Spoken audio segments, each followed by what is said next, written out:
When teaching students how to write, it is really important to teach them about audience and also to give them a target audience to write for. When making students more aware of audience, it's important to factor in the age of the audience they are writing for. For example, are they writing for a young child, for an adolescent who may be their fellow peers, or for their teacher?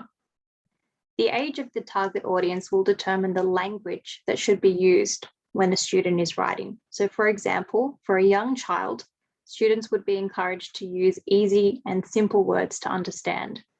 For a fellow peer, they may be expected to use informal language, colloquial language, even slang that is currently trendy to connect with their audience.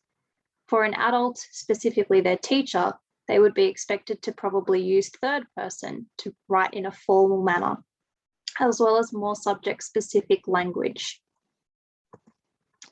Students should also take gender of their audience into account. For example, does their audience identify potentially as male or female or other? How would this potentially affect the pronouns that are used, as well as the current issues that people of these genders are facing? Occupation must also be taken into account. Is the student writing for their teacher? What are the interests of their teacher because of their occupation? Of course, to assess that the student has learned.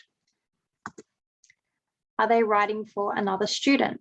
What values or interests should they take into account because of this student's occupation? Are they writing for a specific group of people, such as parents, or a community of professionals, such as artists, scientists, athletes, or historians?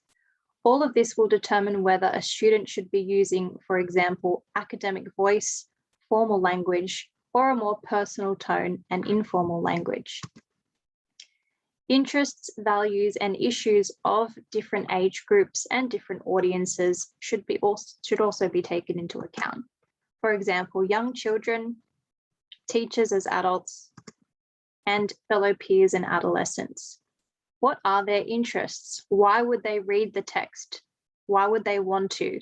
What do they value? How would the writer identify with these values in their writing? What are some issues they're currently facing? How could this be made prevalent in students' writing to connect with the audience? Culture, context, and community must also be factored in. For example, is the student writing for a particular cultural group? Should they take language choices, tone, register, and the formality of their language into account? Are they writing for a different culture that may or may not understand the topic of what they're writing about? Are they writing for a group of people or a community who have something in common? Should they also mention this in specific examples when they're writing? Essentially, students need to be taught how to create a relationship between an author and a reader. This can be achieved by the use of language. For example, formal language. These are some examples of formal words: cause, cease, challenge, children. Or informal language.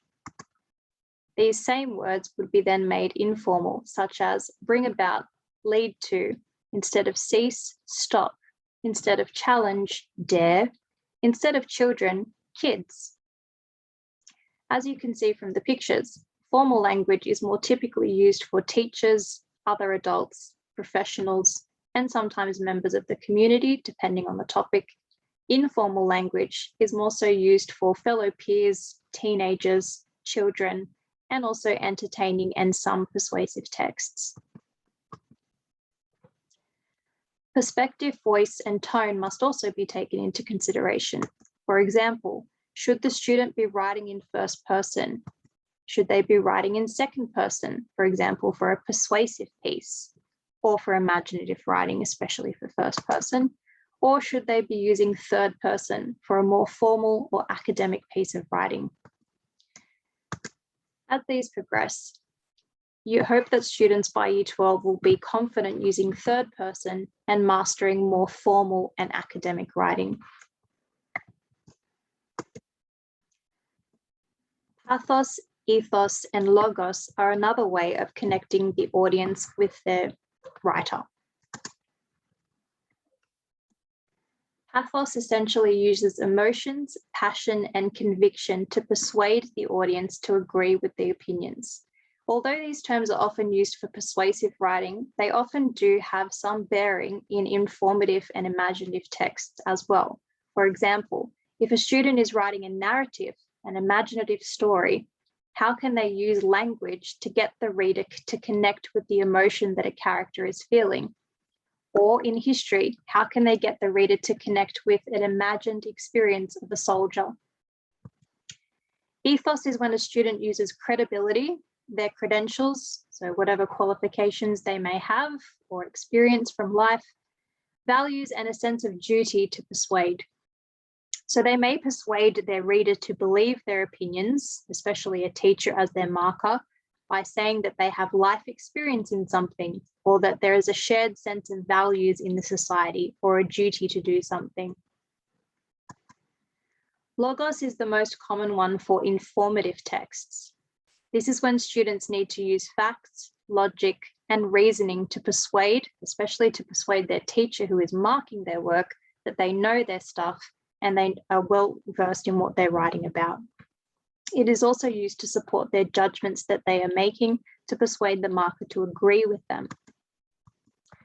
The bottom line is, students should always be provided with an audience, and teachers must discuss with them how this shapes their choices as a writer.